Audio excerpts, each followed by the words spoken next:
Memory Museum aims to record the crimes against humanity and to draw attention to the human rights violations committed after the military coup. We depended on this deconstruction so that the September 12th will never be erased from our memories. Memory Museum for Historical Justice.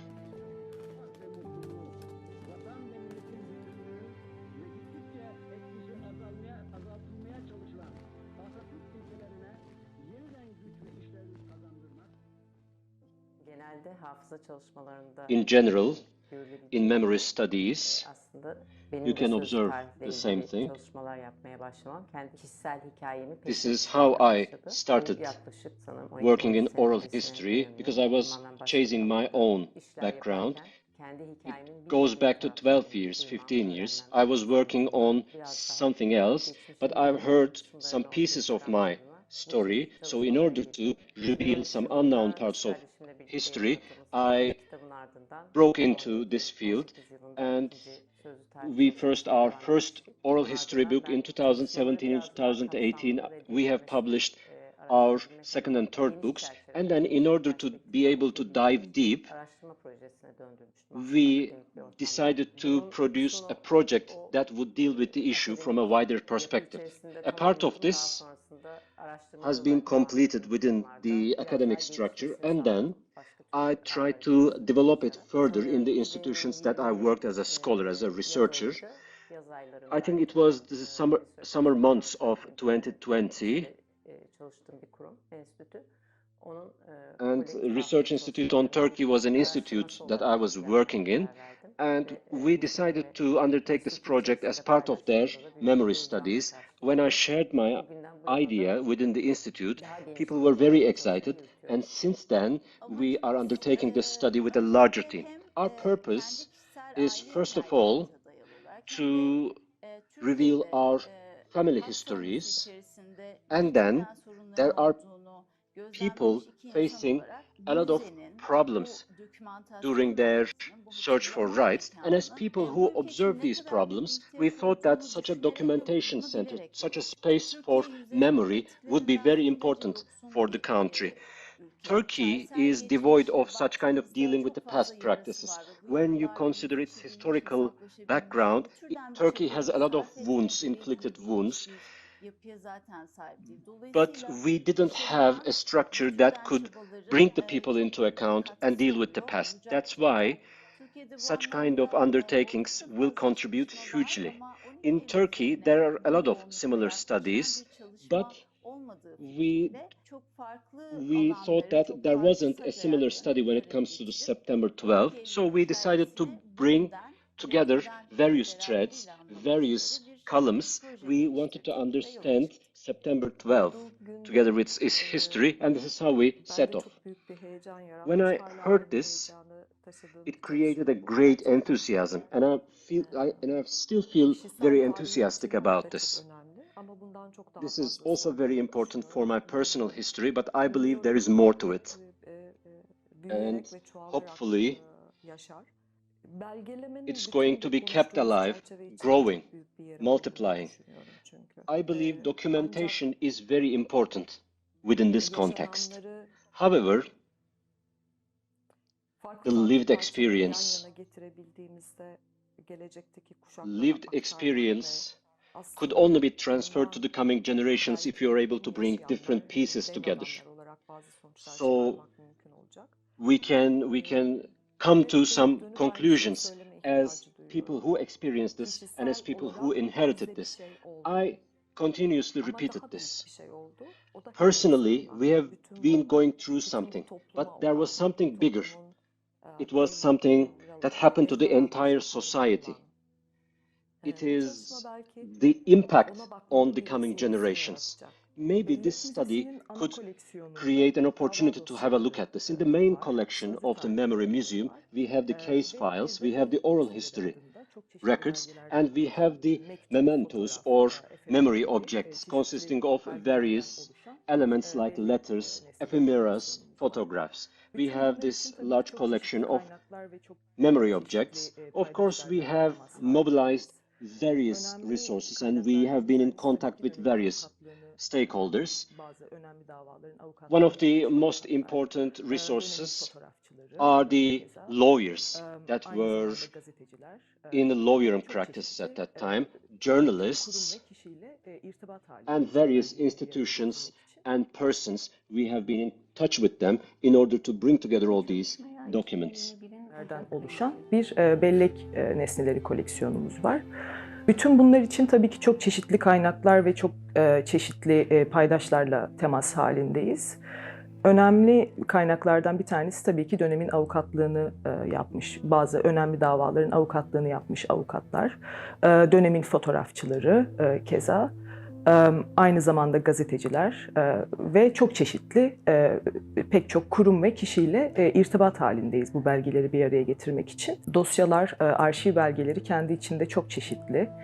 Çok çeşitli oldukları için de çok farklı ihtiyaçları var bu belgelerin. Dolayısıyla bir taraftan aslında bu belgelerin özgürlüklerini ortaya koymaya çalışırken bir taraftan da bunların ortak noktalarını aslında tesis etmemiz gerekiyor. İkincisi ise bir taraftan uluslararası arşiv standartlarına sadık kalmaya çalışırken bir taraftan da Türkiye'nin kendine özel tarihsel ve siyasi süreçlerini de hesaba katmamız gerekiyor. Kendi içimizde de aslında bir tür yeni olmayan aslında standartlar oluşturmak durumundayız. Bazı politikalar oluşturmak durumundayız. Dolayısıyla Bellek Müzesi'nin arşiv oluştururken ki esas amaçlarından bir tanesi de bilgiye erişimi demokratikleştirmek diyebiliriz. Ekibimiz çok farklı ve çok çeşitli alanlarda çalışan ve herkesin kendi alanında oldukça profesyonel olduğu bir ekip. Bir taraftan profesyonelliği koruyabilirken bir taraftan da son derece sıcak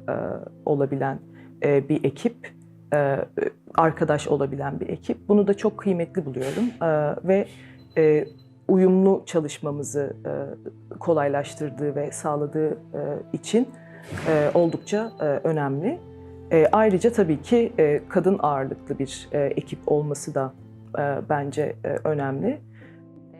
We began this study in January 2021. This is how I was involved. I was involved in order to take part in the legal part of this. When it comes to the case file collection, we've mainly dealt with the case files, indictments, all kinds of legal documents. I'm involved in this. When it comes to the case file research, this is a very comprehensive work. There are a lot of files, and these case files are going back to 42 years, which is very difficult to find. In that sense, we are able to get a lot of help from the lawyers. There are the state archives, but it's not very easy to get access to them. You may not get the permission all the time. So we are collecting the case files from the lawyers who had access. What do we do with those case files? Differently than the previous studies, to be honest, in a way that could be comprehended by everyone. In line with the purposes of this project, we are trying to transform these case files into a language, into a faithful language that could be understood by the people. We are trying to produce summaries, legal summaries of those case files. Of course, we have a legal perspective, but we are trying to depend on the materials and reality so that when you read the normal case file, there will be many elements that you wouldn't be able to understand, but we are producing a summary that would give a certain attitude, a certain approach. Our main objective, as I have mentioned, there are figures all around regarding the September 12th, but we would like to know the reality. Together with the data, together with the figures, we are after a possible truth commission that would review those information, that would start investigations, and finally would bring people into account in the form of compensations, in the form of sentences, punishments. When it comes to the perpetrators who have died, we can expose them, we can create an encounter between the perpetrators and the victims. So we are trying to create concrete, tangible data for some future encounters. I am working as the coordinator of oral history since March 2021.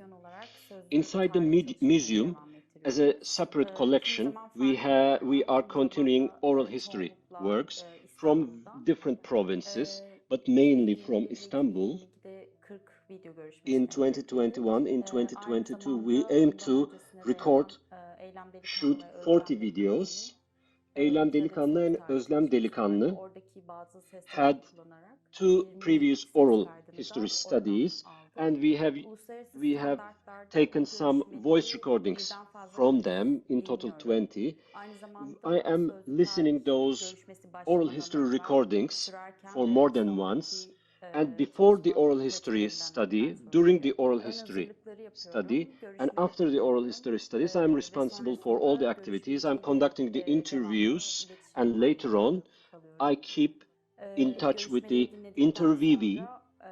After hearing the interviews, I am producing the metadata, and I am also classifying it, and I'm conducting the synchronization. I began working in January 2021, and I am involved in the legal team of Memory Museum for Historical Justice. Within the legal team, since I began working, I am reviewing the class action case files, and if there are any problems that I encounter, we try to solve this together with our members of the legal team. Whenever we are reviewing the collective case files, our main perspective is the human rights violations, but this is not the only milestone. During the September 12 military coup, there were grave human rights violations. At that time, we are trying to check the ages of people, whether they were children or not. We are trying to identify their gender. I personally identify as a human rights advocate or human rights defender. So we are trying to identify the human rights violations, and we are trying to ensure that state deals with its own past. And it's very important for me to be an agent of this. I arrive here in the morning, and whatever the material is going to be scanned at that time, together with the archive personnel, we are classifying this, and after the classification, depending on the standard, we do the necessary work. I work as an assistant, oral history and archives assistant. Whenever something has to be archived or whenever there is a file that must be transformed into a data, I'm helping them. And when it comes to the oral history interviews, I try to put them in written form. Karanlık, zor ve travmatik de olsa açıkçası hem bir yandan bu travmaları birlikte göğüsleyebileceğimiz hem de bir yandan bunları kenara bıraktığımızda eğlenebileceğimiz ve hani hayatımıza da o travmaları taşımadan devam edebileceğimiz bir ekiple birlikte çalışıyoruz ve herkes hani benimle çok iyi bir iletişim içerisinde. Herkes birbiriyle öyle zaten.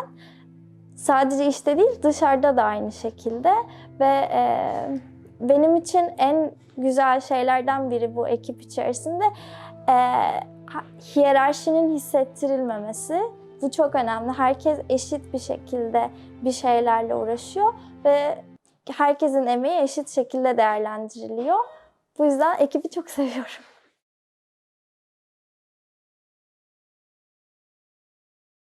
Defending democracy.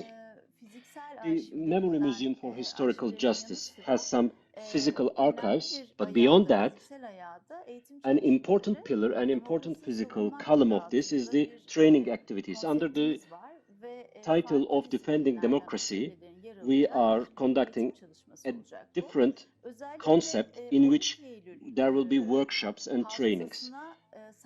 When it comes to the September 12th memory, we mainly aim people who don't have any information or who don't have any memory about the process. As much as possible, we are trying to ensure that they establish a connection between the present and the September 12th. We are trying to establish bridges between the past and present. So rather than doing this directly, we are trying to establish democracy as a basis of why such kind of things happened in the past generations. Why don't we have a settled democracy, and what kind of tools can be invented in order to bring democracy, establish democracy in our country in a firm way? Bringing September 12 into account, or dealing with the September 12, looking for justice, claiming justice, these are not kind of works that could be conducted by a couple of institutions. This has to be a social work, a collective work. This is what we think. And hopefully, our limited intervention will be an opportunity to pave the way for more, because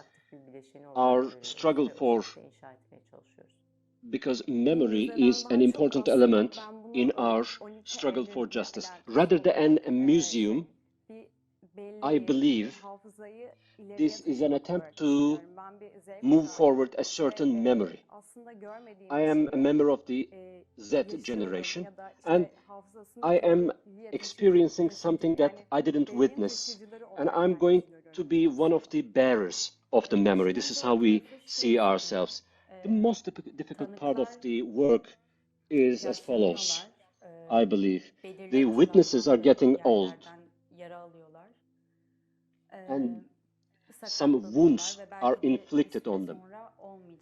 They are becoming disabled individuals, and maybe in the future they wouldn't exist. So when they don't exist anymore, what is going to happen to the reality? This is giving me a huge concern, as if we need to mobilize faster. We need to find more people.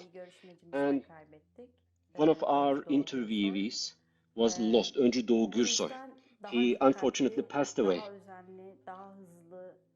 while the interviews were going on. That's why we need to act fast. We need to act determinedly. This is the most important concern, the feeling of losing, the concern of losing. We need to act faster. We need to interview more people. We need to access more people. And this is also making it very difficult. When it comes to getting access, getting in touch with the female witnesses of the period, it's very difficult, and I believe there are various reasons to it, especially considering the gender perspective. But we need to increase the number of women witnesses. We need to give country. I was 2 years old regarding the loss of my father, regarding the murder of my father. To put it frankly, I don't have any memories, but then I worked on this. I continuously thought on this, and together with various groups, together with various experiences, I began to think about what kind of memory studies could be conducted. I researched this thoroughly, and the most important element of this project for me, most essential element of this project, is that we are trying to recreate or reclarify a story, as if we are trying to recreate a photo.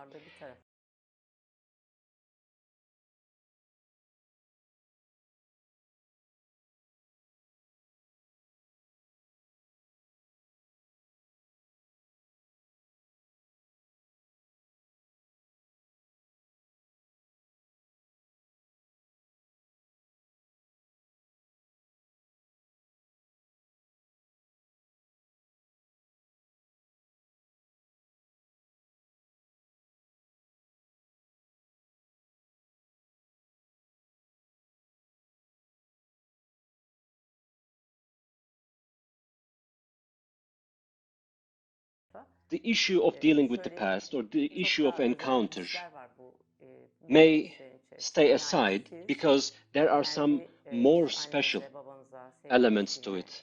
Your mothers, your mother, your beloved ones could be maltreated or could be tortured. And when this happens, you consider it to be very important. And when it comes to what could be done in the face of this injustice, for me, this was the best way to solve this issue of what happened, what was done on my mother and my father. We are very excited, and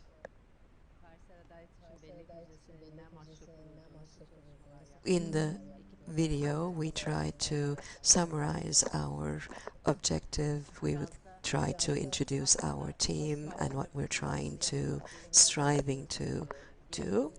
And I'm looking if we need an introduction here. And we were discussing with Aylin, and we couldn't agree on what we need to do for the introduction, and we discussed the need to a physical gathering for a digital Endower, and we decided to do so at the end of the day. And it is very nice to see you all here now today for the introduction of this museum, Turkey's first digital museum and human rights archive about the coup of September 12th.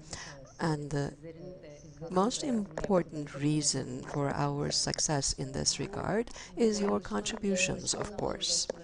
From the beginning, our storytellers are, of course, vital, and the fact that they shared their stories with us is an aspect that helped us think the issue over again.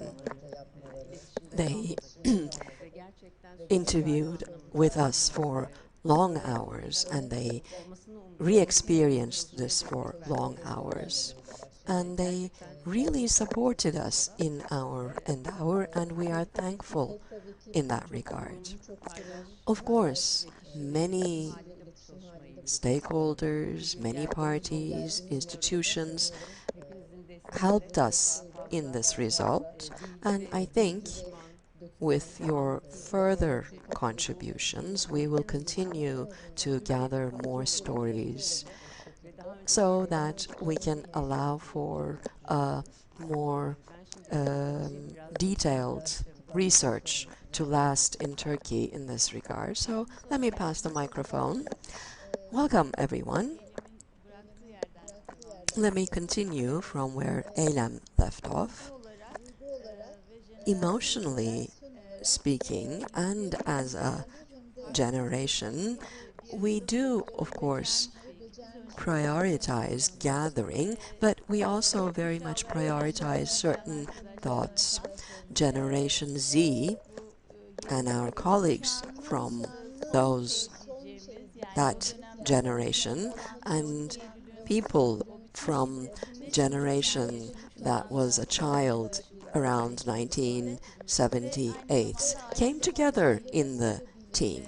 And we also have colleagues that have experienced the trauma through their families, and we are two women of such, and that's how we began our journey.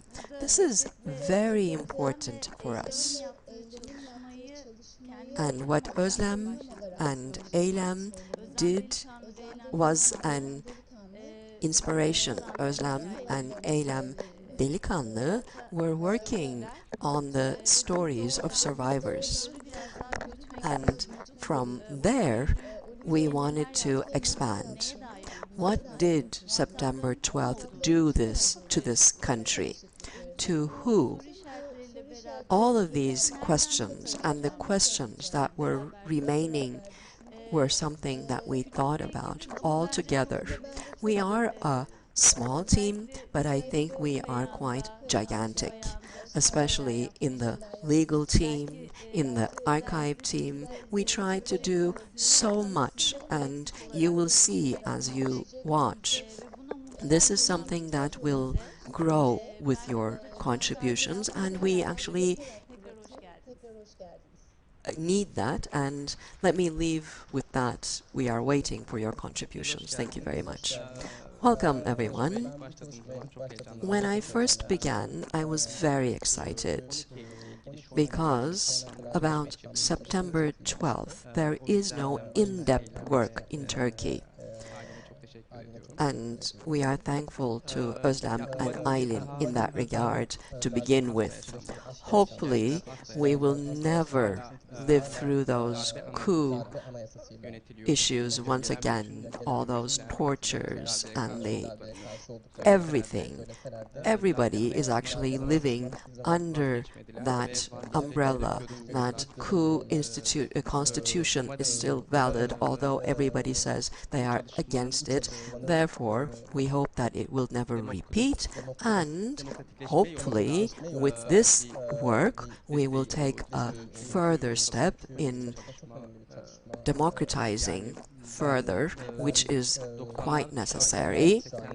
I'm from the 90s generation, and I did not know anything about the 1980 coup.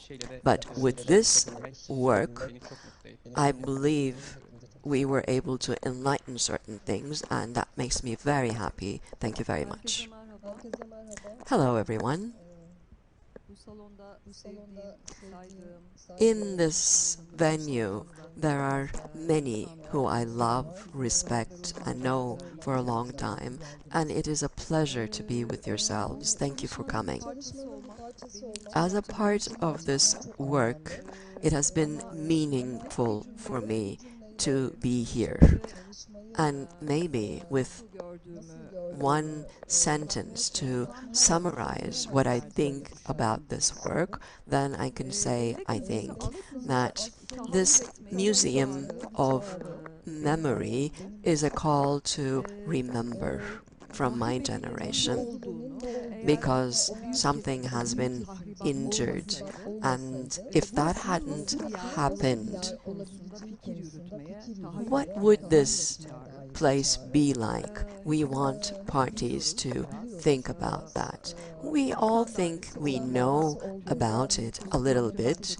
In 1980, we were 44 million about in population. You may remember there were 650,000 people who were arrested. Millions were injured.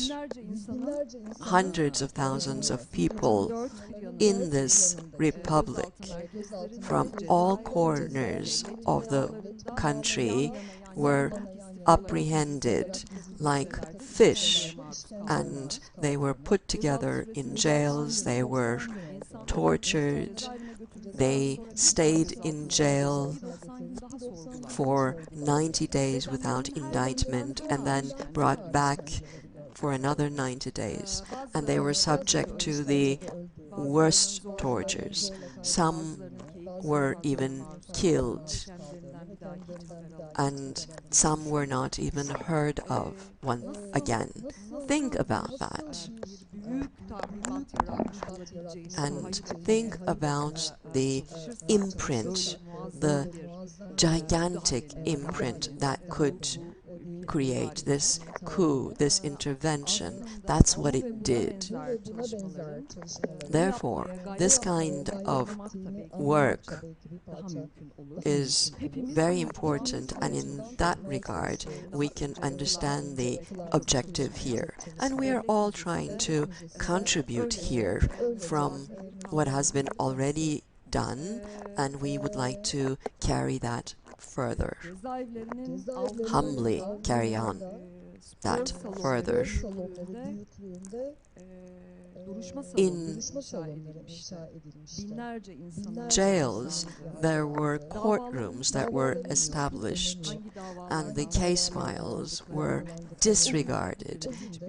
The investigations were overlooked, and this country probably lost one or two of its most important generations because of that.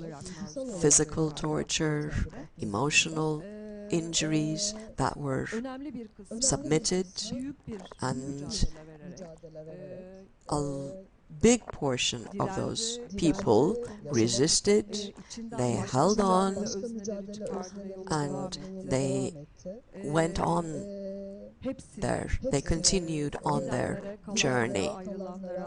To all of them, we are grateful, to the ones who passed, to the ones who stayed, to the ones that continued. They have made this possible for us to do this work, and in this perspective, I am thankful for this work. Hopefully, this legal aspect and the oral history aspect and the memory objects aspect will bring about the big picture, and we will carry on. Thank you very much. Hello. I just want to say that this is just a beginning. This will improve continuously, and we do accept that there is a representation crisis here. Sometimes it is very difficult to represent all parties in this regard, but our aim is just that. Therefore, please take this as a beginning, and that's what I wanted to say most importantly.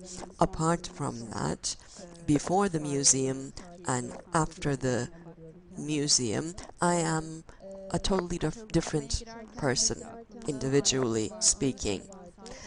I had the same question in my mind to begin with, asking myself, how could I work with a memory that I don't have? That seemed like a challenge for me, but there are so many stories here that they have transformed me, and therefore I am thankful to all the storytellers and all the team members. Thank you.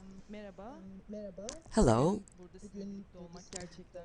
It is a pleasure to be with you today. I am very excited, and I do have to also underline that this is a beginning. We are a small team, and we have donators, and with their contribution, we have done a lot in 2 years, almost 2 years, and the archive part was to establish an access to documents, and that looks like a two-step process, but in between there is a lot of smaller steps, and we will continue to keep those in mind. And I think that we will continue to learn in time more and more. I don't have too much to add, but since our storytellers said, there's a saying by a famous poet, which is something like, I do not believe in tomorrow anymore because they have been stolen from us, but I know if I don't believe, then I cannot write. That's something similar that we are trying to do. Like Emel, this is a call, and this is a call for hope, and maybe a call for access. Thank you very much. Let me continue. When we say September 12th memory, we are like a micro-representation of Turkey, and we want to share this because we are doing to establish hope. People who know and don't know are within a scale, and in that I think our representation includes all parties. In the Memory Museum, what are we doing differently so that you can have an idea when you leave today. And you saw on the video there are collections that we have, and you saw outside to give you an idea, and there are three main dimensions. There are the memory objects, case folders, the oral history, and we have the video recordings, the voice recordings of storytellers. They are not all accessible at the moment, but slowly they will be. In the memory objects from 30 different donors, we have more than 30,000 objects in the case files. This year, mainly, we focused on torture.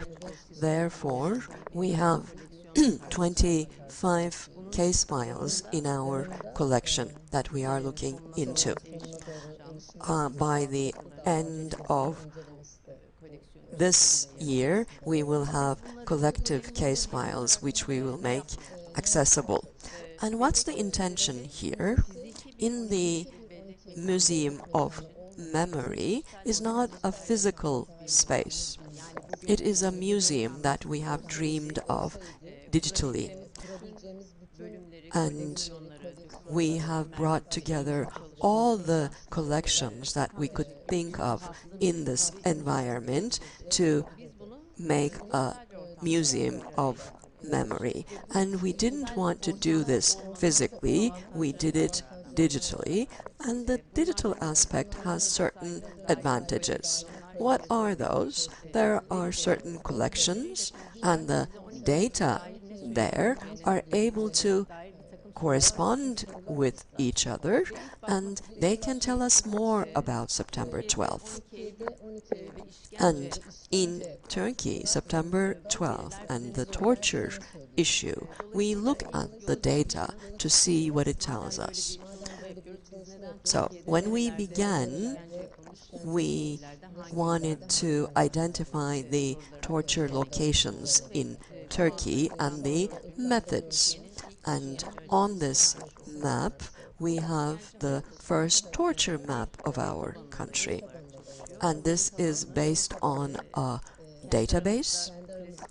And this database has been classified from primary and secondary sources. That's what you can imagine, at least. The case files, indictments, the oral history resources, and the journalist resources from the period all come together, and they are detailed here in these documents. And we have the people who have been violated, and we are also listing the perpetrators as well. And we are also identifying the torture methods.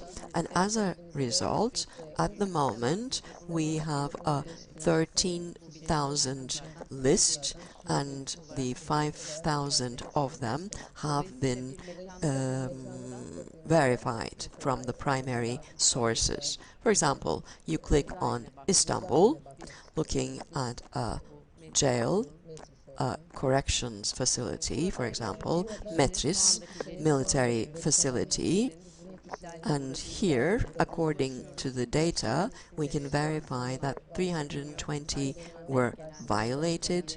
The list of people are here, and apart from that, from the other collections, whatever data is available about Metris is also visible here.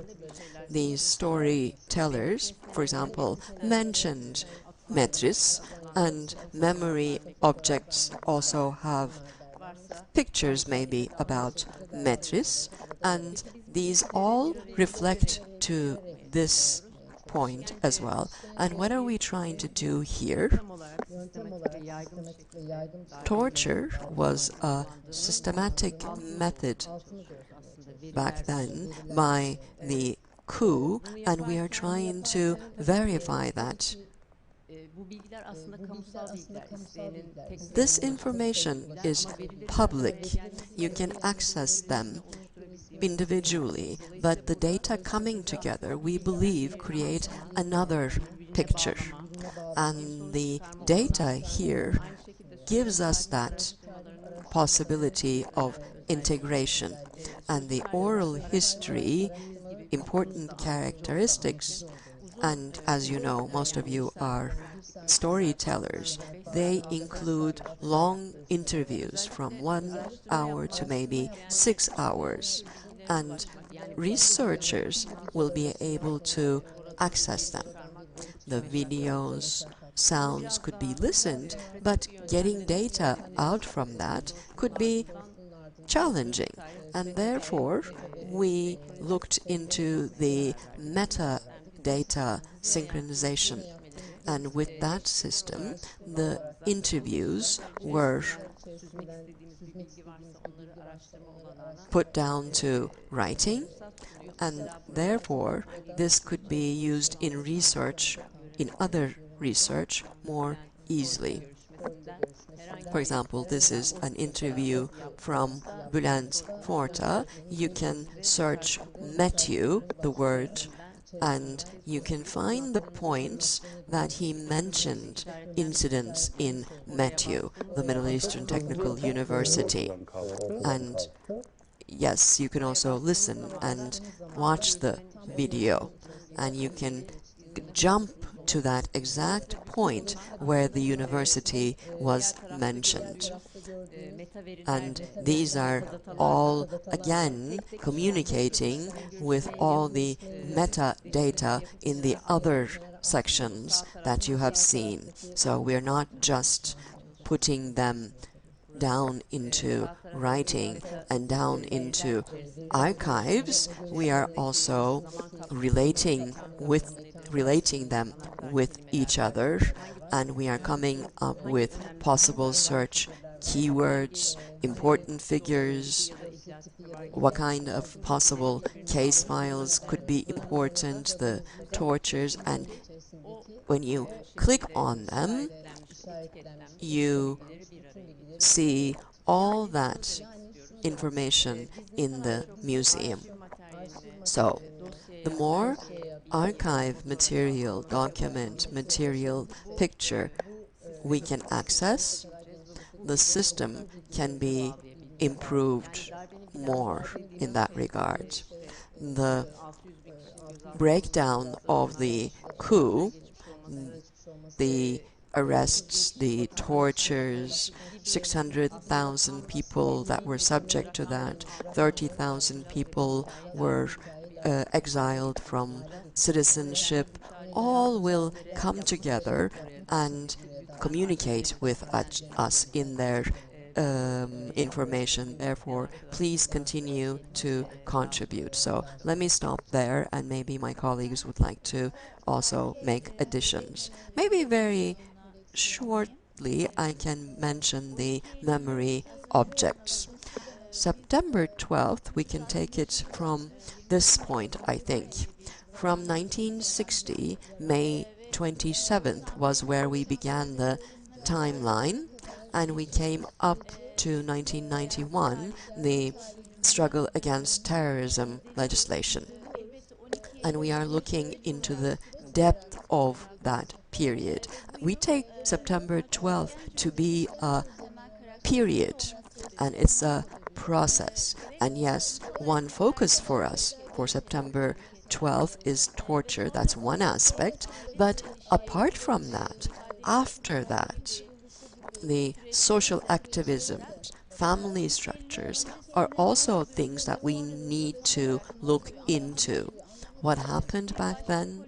What was happening? What did it turn into?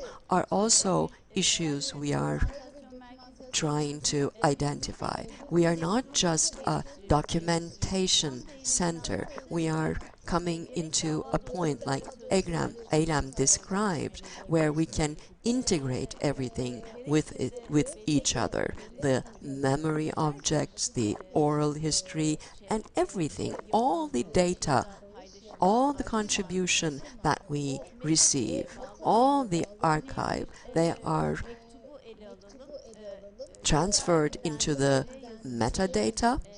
Let's take that letter, for example.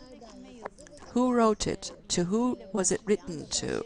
We begin with that information, with the city location, with the date information.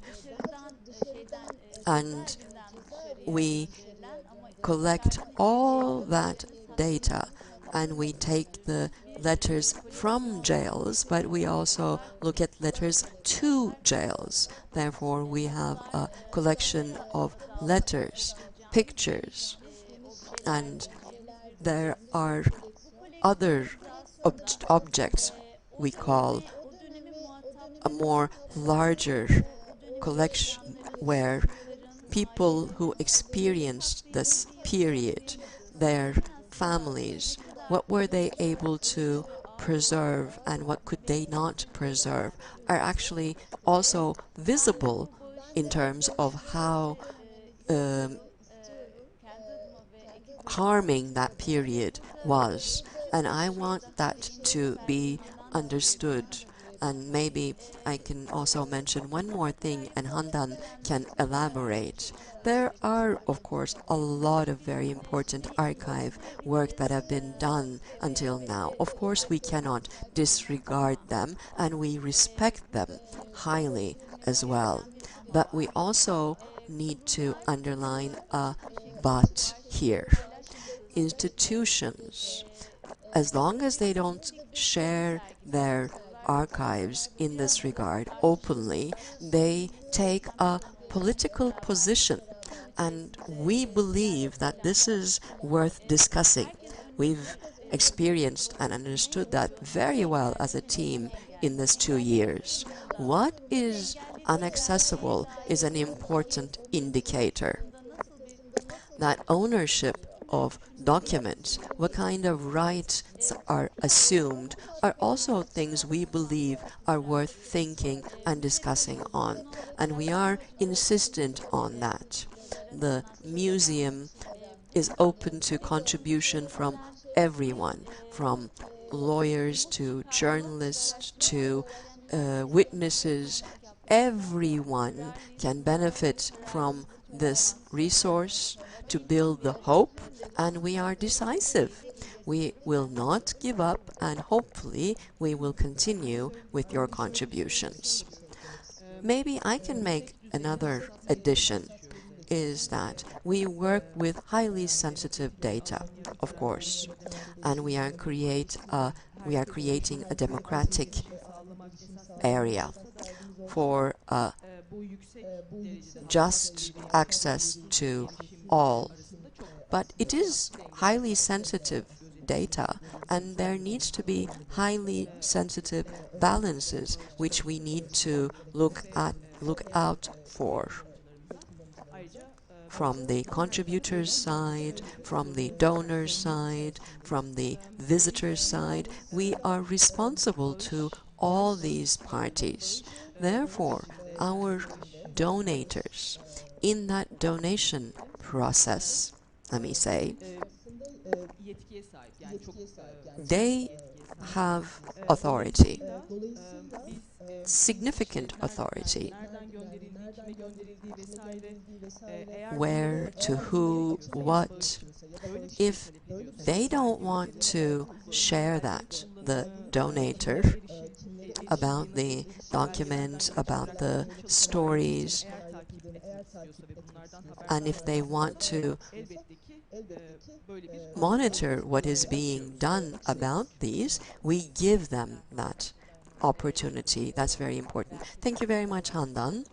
And maybe lastly, I can say that this work, we did this as women, and one queer, and I'm proud of that, and we did a great job in 2 years. But we didn't do that alone, of course. We had a wonderful and special team and a network which we are grateful to. Some we would like to mention here. I'm very excited, I'm very sorry. There are other memory centers which we could not move on without. Therefore, they are vital. Emel was vital, still is, hopefully will continue to be for a long time. August newspaper, Hrant Dink Foundation, they opened up a home for us, a office for us, and that's how this all developed so significantly and so quickly. We are thankful to our stakeholders. Without their support, this would not be possible. Henry Böll, Turkey office, we are thankful to everybody who helped us there. The KESK Foundation.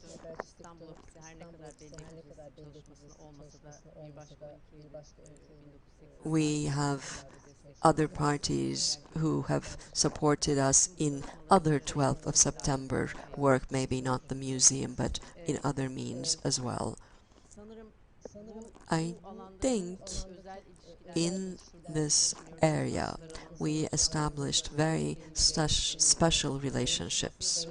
Of course, the human rights associations, their support was exemplary, and we believe we all need supporters in our journeys, and we would like to model that.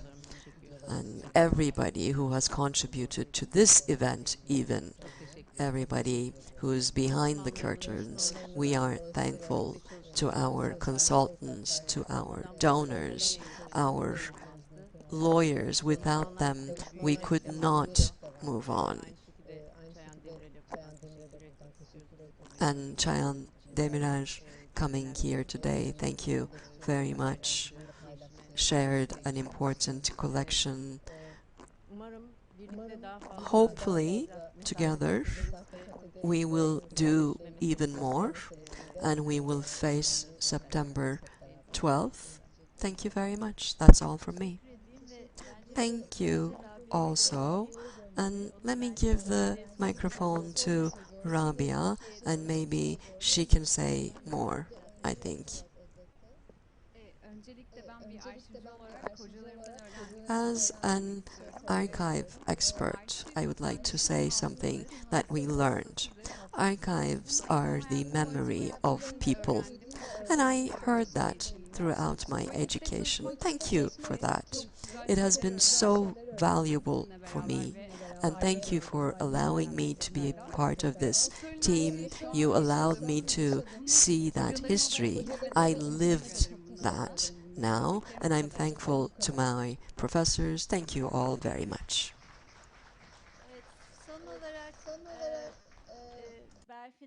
And finally, as mentioned by Berfin, one of our interviewees, Özgür Doğu Gürsoy, Öncü Doğu Gürsoy. He was one of our oral history interviewees. The team titled We Are Children and We Are Together. It was consisting of children who came together 10 years ago, and this is how we met. Unfortunately, we lost him, a very unfortunate loss. It was only 1 month ago, and I would like to share my condolences with his family. And Erşan Sansal, just as we were about to start an oral history with him, he has significant contributions to the human rights struggle. Wish we were able to interview him. This is why we are in a hurry to complete the job. This is why we are so motivated. We would like to interview them. We would like to ensure